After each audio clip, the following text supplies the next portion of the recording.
Bismillahirrahmanirrahim. Alhamdulillahi rabbil alamin. Wassalatu wassalamu ala asyrafil anbiya wal mursalin wa ala alihi wa ashabihi ajmain. Amma ba'du. Para jamaah rahimakumullah, alhamdulillah, pagi ini kita memasuki hari yang ke-9 di dalam kita menunaikan ibadah puasa kita. Semoga ibadah kita diterima di sisi Allah Subhanahu wa ta'ala. Semoga Allah senantiasa memberikan maghfirahnya kepada kita, dosa-dosa kita diampuni, kesalahan-kesalahan kita dihapuskan, dan semoga kita sekalian tetap istiqomah sampai akhir hayat kita. Harapan terakhir kita, semoga kita semua husnul khotimah, amin. Semoga salawat serta salam senantiasa dilimpahkan kepada Nabiullah Muhammad SAW beserta keluarga beliau, para sahabat-sahabat beliau, dan segenap umatnya yang taat dan patuh kepada ajaran beliau. Para jamaah sekalian rahimakumullah, dalam sebuah hadis riwayat Imam Bukhari dan Imam Muslim, An Abi Hurairah radhiyallahu an, dari Abu Hurairah menceritakan, inna Nabiyya sallallahu alaihi wasallam dakhalal masjidah. Suatu ketika Nabi masuk ke dalam masjid, fadakhala rajulun fasalla. Lalu muncul juga seorang laki-laki yang masuk ke dalam masjid kemudian menunaikan salat.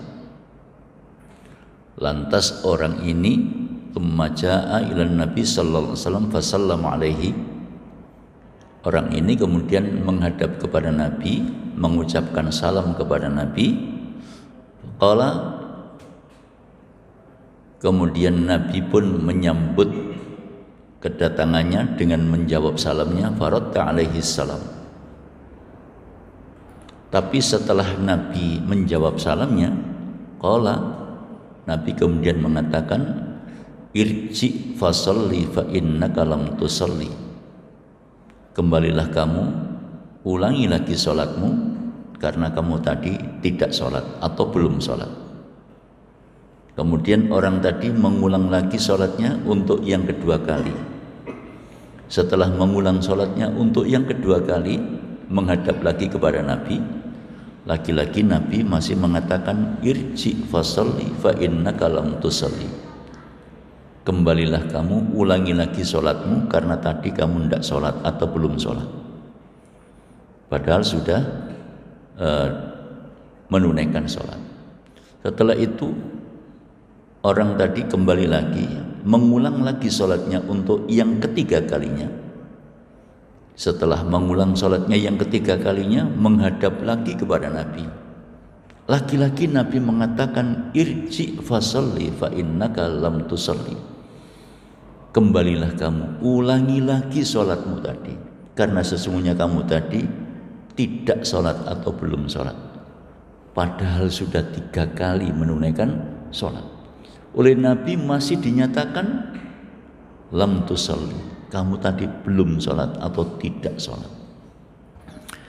Para jamaah sekalian rahimakumullah, kemudian orang itu karena sudah 3 kali mengulang sholatnya, masih juga oleh Nabi disuruh mengulang, lalu menyatakan, walladzi ba'atsaka bil haqqi nabiyyan ma uhsinu ghaira hadza.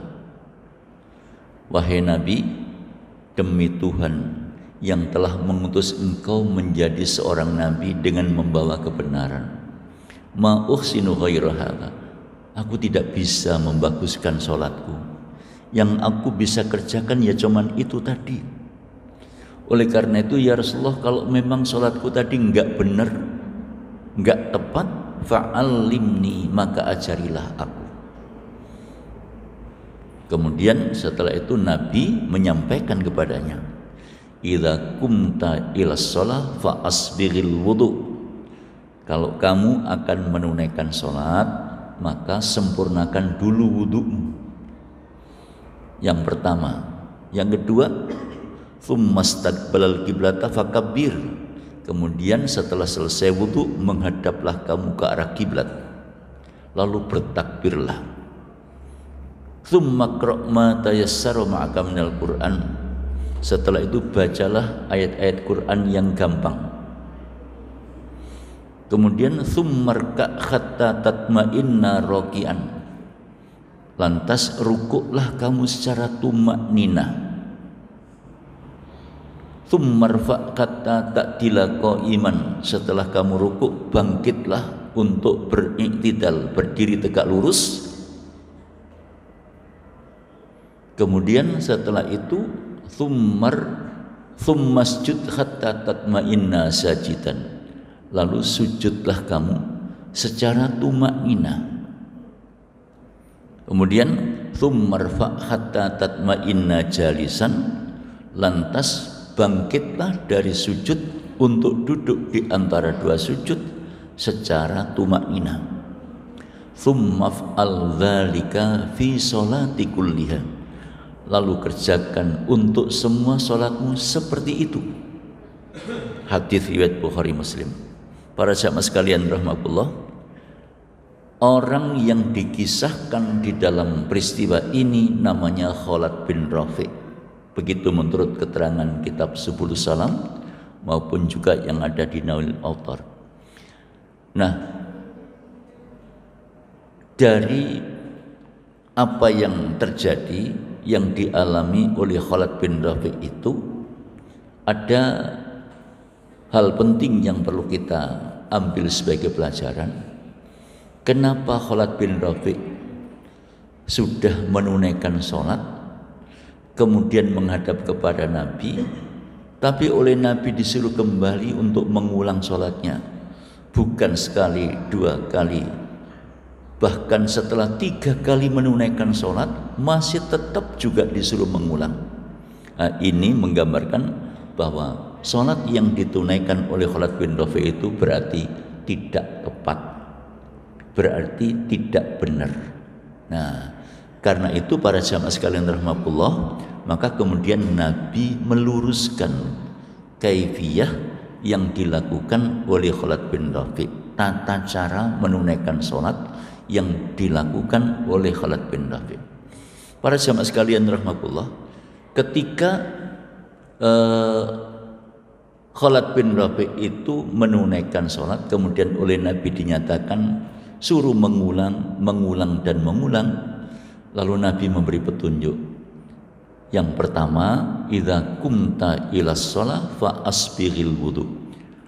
Hai Khalid bin Rafi', kalau kamu akan menunaikan sholat, sempurnakan dulu wudu'mu. Ini menjadi indikasi bahwa sholatnya wudunya Khalid bin Rafi' bisa jadi kemudian juga tidak tepat, juga tidak benar.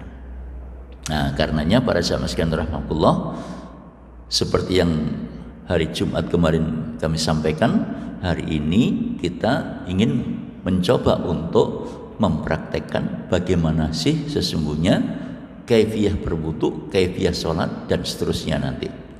Nah, para jamaah sekalian rahimakumullah, mohon maaf, sekalipun kita ini sudah berpuluh-puluh tahun menunaikan sholat, tidak ada salah, tidak ada jeleknya, tidak ada salahnya kita melakukan muhasabah, kita melakukan koreksi diri, kita melihat kembali sudah sejauh mana kita sekalian ini mengamalkan ibadah kepada Allah, lebih khusus ibadah mahdhah, ibadah khusus. Ada ibadah, istilah ibadah mahdhah dan ada ibadah ghairu mahdhah. Ibadah mahdhah itu ibadah khusus, ibadah yang perintahnya, tata cara pelaksanaannya, waktu pelaksanaannya ditentukan oleh Allah lewat Rasulullah sallallahu alaihi wasallam. Nah, kita sekalian tinggal melaksanakannya, kita sekalian tinggal mengamalkannya, tidak boleh kemudian melakukan semaunya sendiri.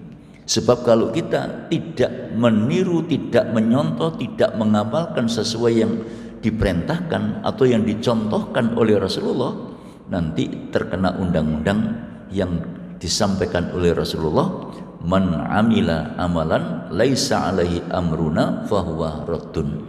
Siapapun orangnya, baik laki ataupun perempuan, yang beramal, yang beribadah tidak mengikuti perintah atau tidak mengikuti contoh yang dicontohkan oleh Nabi, fahuwa raddun, maka besok akan ditolak.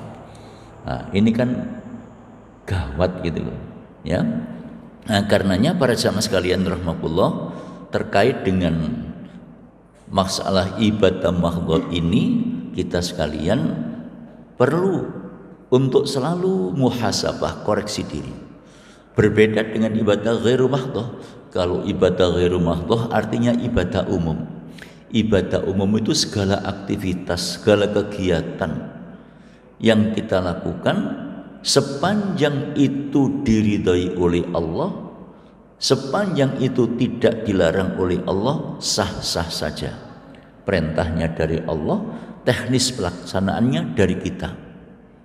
Misalnya, belajarlah kalian, ya, mengajilah kalian. Teknis pelaksanaannya tergantung kita.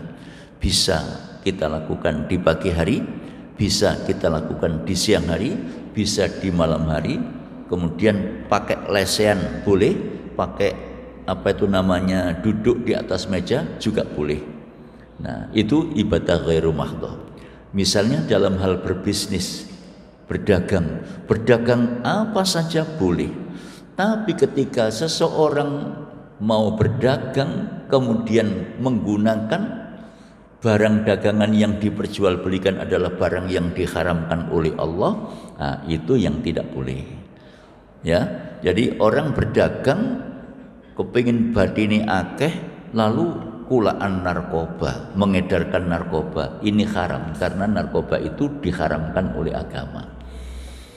Jadi berdagang apa saja boleh, tetapi kalau sudah menabrak larangan agama itu tidak boleh.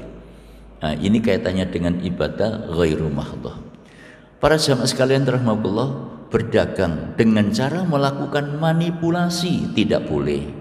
Misalnya ketika menimbang, menakar, mengukur, sekalipun yang diperjualbelikan itu halal, tapi kalau cara melaksanakannya dengan cara manipulasi, maka itu tidak boleh, dan hal yang demikian tidak akan menghadirkan keberkahan. Nah, karenanya para sahabat sekalian rahimakumullah, terkait dengan ibadah ghairu mahdhah ini pada prinsipnya semua boleh kecuali kalau ada larangan. Kalau ada larangan wajib dihindari, wajib dijauhi, wajib ditinggalkan. Kalau terlanjur tidak ada obatnya kecuali harus bertaubat.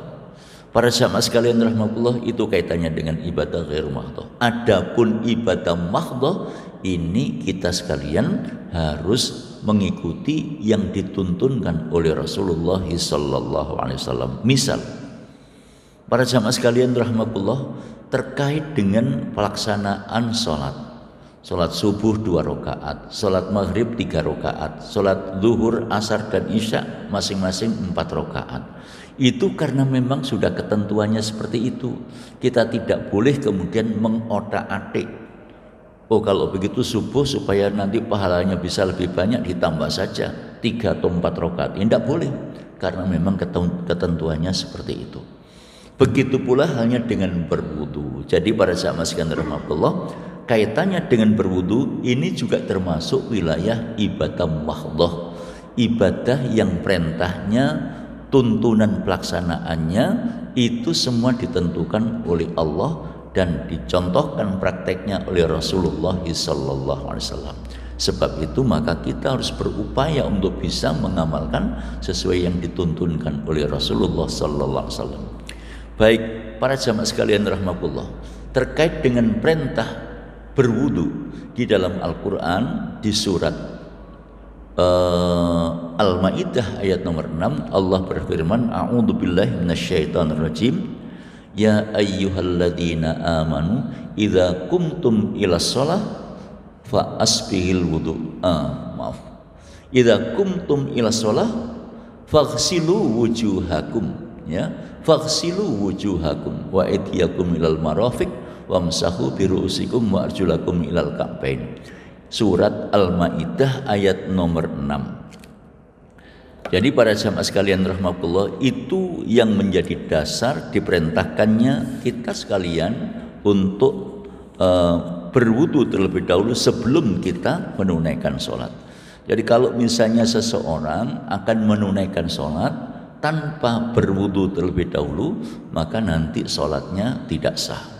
Nabi mengatakan, la sholata liman la wudu alahu, tidak sah sholat bagi orang yang tidak berwudu terlebih dahulu. Nah, itulah sebabnya maka Nabi memberikan pesan, idza kumta ila sholat fa asbihil wudu. Ini pelajaran yang Nabi sampaikan kepada Khalid bin Rafi' tadi itu. Kalau kamu hai Khalid bin Rafi' akan menunaikan sholat, maka berwudulah terlebih dahulu. Para jamaah sekalian, perintah berwudu sekali lagi ini ditegaskan di dalam surat Al-Maidah ayat nomor 6. A'udzubillahi minasyaitonirrajim. Ya ayyuhalladzina amanu idza qumtum ila shalah faghsilu wujuhakum wa aydiyakum ilal marafiq wamsahu bi ru'usikum wa arjulakum ilal ka'bain. Ya ayyuhalladzina amanu, hai orang-orang yang telah beriman. Jadi yang diseru oleh Allah ini khusus orang yang beriman saja, ya, tidak semua orang. Ini namanya ayat khusus, ya. Dan Allah menyeru kepada orang-orang yang beriman, itu pertanda Allah sangat sayang kepada orang-orang yang beriman. Ketika akan melakukan sesuatu, lebih khusus yang terkait dengan ibadah mahdhah, diseru, dikasih petunjuk dulu. Nah, ini juga begitu. Kenapa orang-orang yang beriman saja yang dipanggil, yang diseru oleh Allah? Sebab yang mau merespon ayat-ayat Allah, yang mau merespon seruan Allah, itu hanya orang yang beriman saja.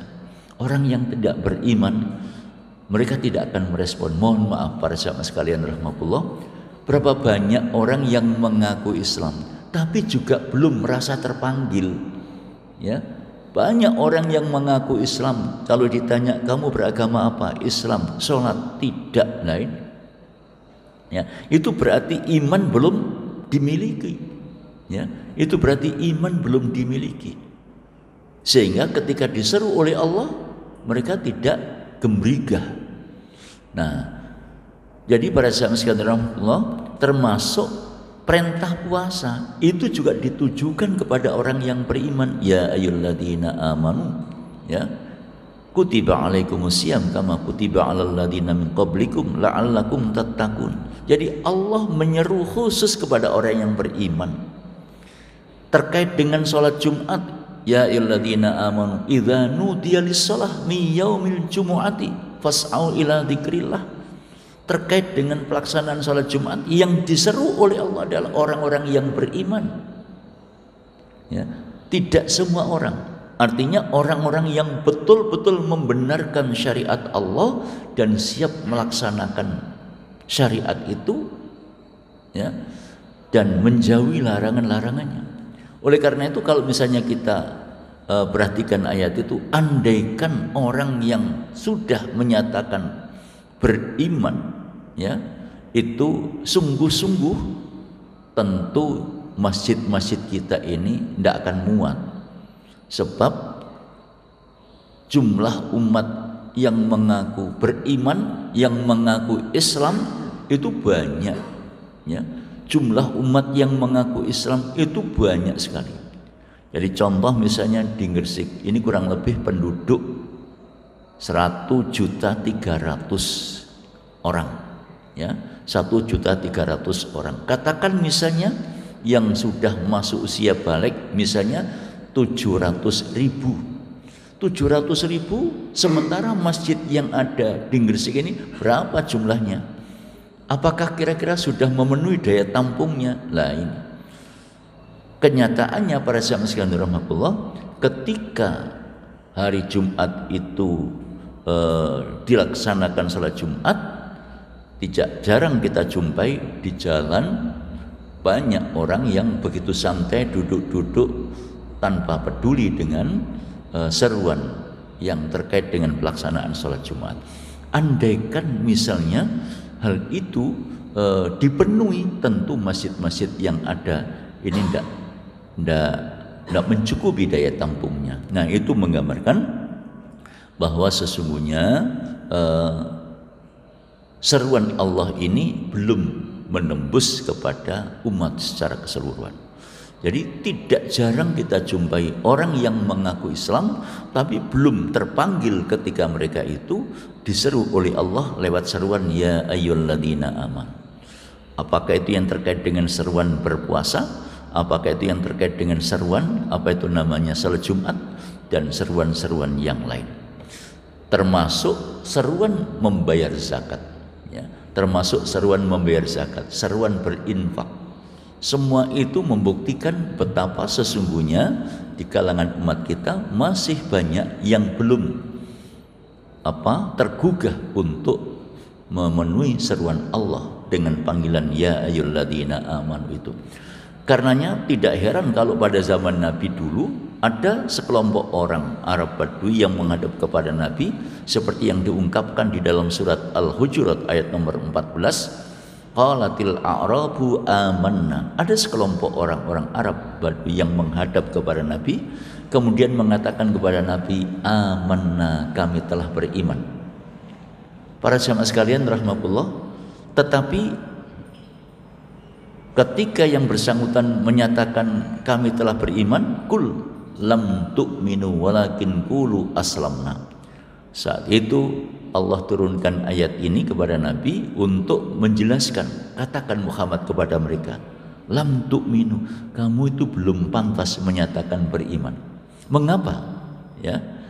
Lalu oleh ayat itu selanjutnya dikatakan walakin qulu aslamna, tapi cukuplah kamu katakan kami telah Islam. Mengapa belum pantas? Walamma yadkhulul iman fi qulubikum, karena iman yang kamu nyatakan itu belum menembus lubuk hatimu yang dalam.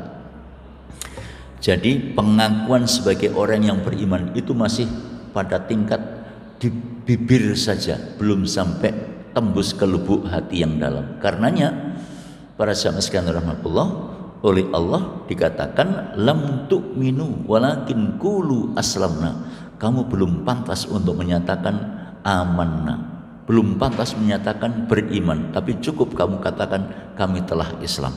Nah, kenyataan di lapangan seperti yang sama-sama kita lihat. Tidak jarang kita jumpai orang mengaku Islam, tapi ketika seruan Allah itu datang, maka seruan itu belum mendapatkan sambutan, belum ada gayung bersambut antara satu dengan yang lain. Nah, para jamaah sekalian rahmatullah, lantaran itulah maka ayat-ayat Allah lebih khusus yang terkait dengan ibadah mahdoh ini ditujukan kepada orang-orang yang beriman. Ya ayyuhalladzina amanu, wahai orang-orang yang beriman. Ini pertanda bahwa Allah amat sayang kepada hamba-hamba Allah yang beriman. Para jamaah sekalian rahmatullah, sebab itu pula kita patut bersyukur kehadirat Allah, karena kita telah mendapatkan hidayah Allah, dan bukti dari hidayah itu pagi ini kita hadir di masjid untuk menunaikan salat berjamaah. Profesor Hamka itu pernah mengatakan, kalau Anda kepingin tahu berapa jumlah umat Islam, maka lihatlah ketika salat Idul Fitri atau salat Idul Adha. Ya, ketika salat Idul Fitri dimanapun orang itu berada, mereka berdatangan untuk ikut salat Idul Fitri. Tapi ketika kamu kepingin tahu seberapa banyak orang yang beriman itu, lihat ketika salat subuh. Nah, salat subuh dibandingkan dengan salat Idul Fitri, berapa bandingannya itu? Nah, disinilah itu apa itu namanya yang pernah disampaikan oleh Pak Hamka, atau yang lebih populer dipanggil Buya Hamka. Jadi pada zaman sekalian rahmatullah, kembali kepada Khalid bin Rafi' tadi itu, ketika Rasulullah diminta untuk memberikan bimbingan, lantas Rasulullah mengatakan, idza kumta ila shalah fa asbiril wudu, kalau kamu akan sholat sempurnakan dulu wudumu. Para jamaah sekalian rahmatullah, maka kemudian di dalam Al-Quran petunjuk wudu telah dijelaskan, ya ayyuhalladzina amanu idza kumtum ila shalah faghsilu wujuhakum wa aydiyakum ilal marafiq wamsahu biru'usikum wa arjulakum ilal ka'bain. Ya ayyuhalladzina amanu, hai orang-orang yang beriman, ya, idza qumtum ila shalah, kalau kamu akan menunaikan salat, maka faghsilu wujuhakum, basuh dulu mukamu, wa aydiyakum ilal marafiq, dan juga kedua tanganmu sampai siku, wamsahu biru'usikum wa arjulakum ilal ka'bain, wamsahu biru'usikum, dan usaplah kepalamu, wa arjulakum ilal ka'bain, dan basuhlah kedua kakimu sampai mata kaki. Para jamaah sekalian rahmatullah, 4 poin yang Allah tunjukkan di dalam ayat ini yang menjadi bagian penting untuk dibasuh pada saat orang menunaikan wudu. Tetapi prakteknya Rasulullah SAW dalam hal menuntun kita ini ditambah penjelasannya lewat beberapa hadis. Nah, karena itu ringkesnya para jamaah sekalian rahmatullah, kalau kemudian kita ini praktek berwudu tidak hanya sebatas mulai membasuh muka, membasuh kedua tangan sampai siku, mengusap kepala dan membasuh kaki, tapi diawali dengan membaca bismillah, bismillahirrahmanirrahim, niat dengan tulus, ya, di dalam hati. Niat dengan tulus di dalam hati. Nabi mengatakan innamal a'malu binniyat, sesungguhnya amal-amal itu harus disertai dengan niat. Wa innama likulli imri'im ma nawa, sesungguhnya tiap orang yang beramal itu bergantung pada niatnya. Niatnya mau apa, ya, itu bergantung pada niatnya. Walaupun orang misalnya, mohon maaf, menunaikan sholat, tapi kalau niatnya bukan karena Allah, itu bisa saja terjadi. Sebab orang itu bisa jadi menunaikan sholat, tapi niatnya untuk popularitas, supaya dipandang oleh orang bahwa dia adalah orang Islam, tapi sesungguhnya dia bukan Islam. Itu bisa terjadi. Makanya di dalam Quran itu ada ayat fawailul lil musallin, maka celakalah orang yang sholat, sudah sholat tapi celaka. Lu kenapa? Alladzina hum an sholatihim sahun alladzina hum yuraun, karena mereka lalai dengan sholatnya, dan sholat yang mereka lakukan itu sebatas ingin dilihat orang, ya, ingin disanjung orang supaya populer dan seterusnya. Itulah yang lazim disebut dengan riya, ya. Para jamaah sekalian rahmatullah, nah jadi niat ini menjadi penentu. Niat itu menjadi penentu, ya. Ada orang sholat ketoke khusyuk, nah tiba-tiba begitu ada orang lain lewat, ya, asalnya biasa-biasa saja, begitu ada orang lewat sholatnya kemudian dikhusyuk-khusyukkan. Nah ini berarti niat menunaikan sholatnya bukan karena Allah, tapi karena ada orang yang lewat supaya yang bersangkutan itu dilihat oleh Allah, dilihat oleh orang tersebut, dan supaya mendapatkan penilaian kalau sholatnya itu khusyuk. Jadi para jamaah sekalian rahmatullah, setelah niat, nah berikutnya kemudian mengamalkan. Dimulai dari membasuh tangan sampai dengan pergelangan, ya. Jadi tangan kanan dulu, nah ini dibasuh 3 kali, selah-selah jarinya dibersihkan. Setelah itu tangan kiri, ya. Setelah itu tangan kiri, ini sampai pergelangan. Nah kemudian setelah itu berkumur. Nabi kalau berkumur itu ambil airnya menggunakan tangan satu, bukan 2 tangan. Jadi bahasa kasarnya nyawuk untuk mendapatkan air, bukan nyeduk 2 tangan begini, tapi cukup 1 tangan. Ambil air 1 tangan ini kemudian digunakan untuk berkumur, sekaligus digunakan untuk diserap ke hidung. Ini sebanyak 3 kali, ya. Kalau ada sikat pakai sikat, ya. Kalau dulu di Mekah Nabi menggunakan siwak, di sini tidak ada siwak. Di sini yang ada sikat gigi, pakai sikat supaya sisa-sisa makanan yang nempel itu bisa lepas, sehingga pada saat kita menunaikan sholat tidak terganggu oleh sisa-sisa makanan. Jadi saya ulangi lagi, mengambil air untuk berkumur ini dengan tangan satu, bukan dengan tangan dua. Nah, itu sebanyak 3 kali. Ya, sekalian dengan menghisap air ke hidung. Setelah itu baru membasuh muka. Nah, membasuh muka ini juga begitu. Tidak hanya sekedar mak piok, sebab ini banyak orang membasuh muka cuma begini. Nah, pucuk muka tok. Kanan kiri yang namanya pipi ini tidak atau jarang kadang-kadang tersentuh. Sebab saya sering melihat seperti itu. Ya, saya sering melihat orang membasuh muka itu cuma begini saja. Nah, sementara kanan kirinya pipi ini masih kering. Nah, karenanya tidak mustahil itu juga bagi ibu-ibu, apalagi nek mari pupuran, eman. Nah, ini ya. Jadi eman kadang-kadang begitu. Nah, nyun sewu, jadi membasuh muka itu mulai wajah ini semua. Terus pojokan mata ini digosok, dibersihkan. Pojokan kanan kiri ini. Nah, ini apalagi kalau bangun tidur. Ya, bangun tidur itu kan banyak endok di sini. Nah, itu, ya. Ini dibersihkan supaya ya praktis menjadi bersih dan pandangan tidak terganggu. Nah, jadi sekali lagi membasuh muka biar begini, gosok wajah ini. Terus pojokan mata ini dibersihkan. Itu sebanyak 3 kali, ya. Jadi diulang 3 kali. Nah, begini. Ini digosok, bukan hanya sekedar dibiar begini, digosok ini, supaya pori-pori kita ini terbasahi oleh air.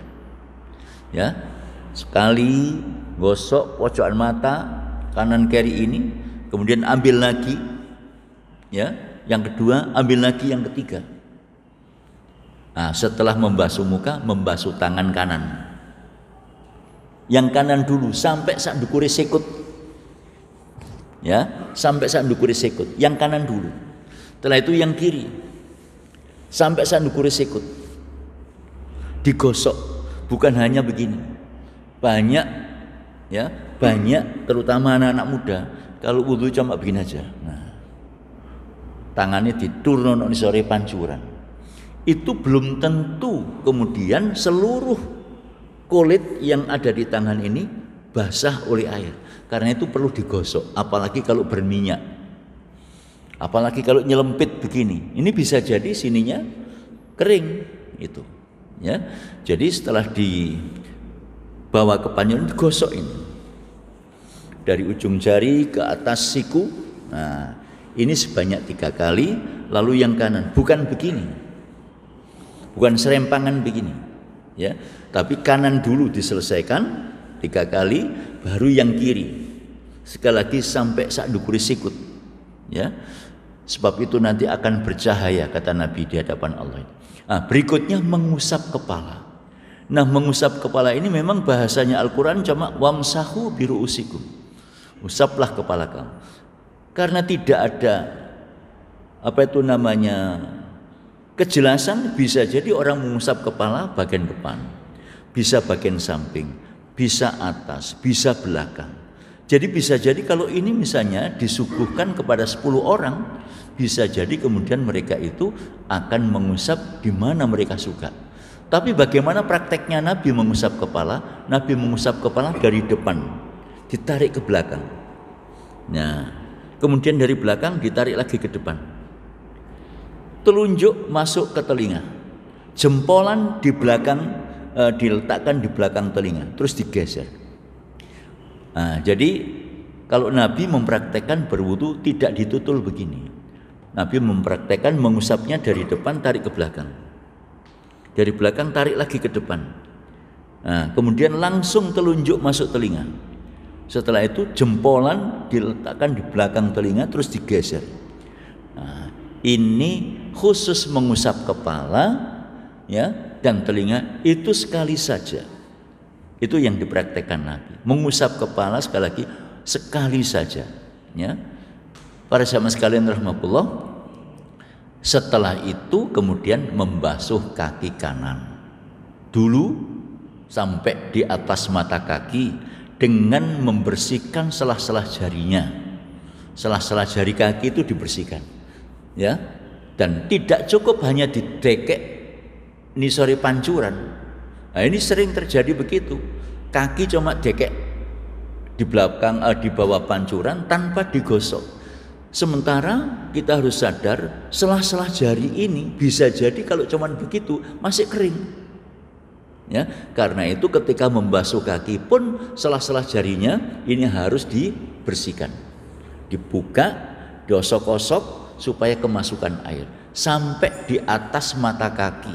Jangan sampai seperti yang pernah terjadi, ada seorang yang berwudu lalu oleh Nabi dituding, wailun lil aqabi minan nar, celaka kaki itu besok masuk neraka, gara-gara ada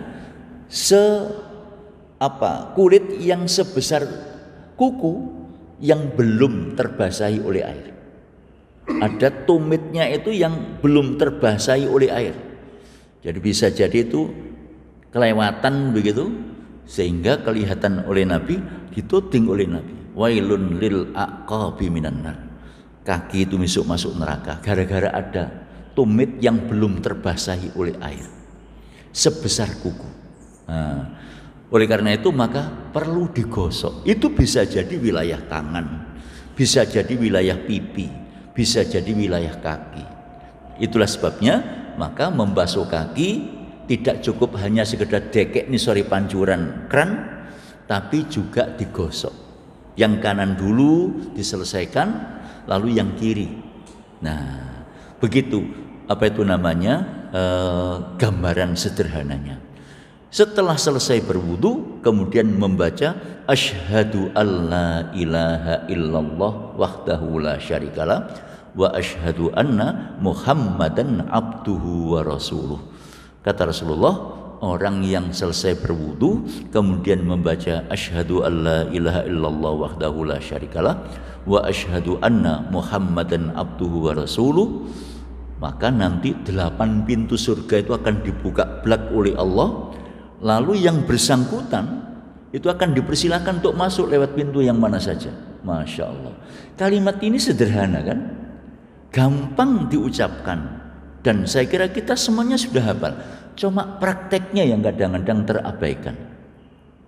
Hafal semua saya kira. Asyhadu alla ilaha illallah wahdahu la syarikalah wa asyhadu anna Muhammadan abduhu wa rasuluh. Ya. Ketika orang selesai berwudu kemudian membaca itu, nanti kata Rasulullah 8 pintu surga akan dibuka blak, lalu yang bersangkutan dipersilakan mau masuk lewat pintu yang mana terserah. Masya Allah, ini bergantung kepada kita semua, dan itu hanya bisa diamalkan ketika ada niat dan kesungguhan. Walaupun kita sudah hafal, kalau tidak ada niat, kalau tidak ada kesungguhan, tidak dipraktekkan itu.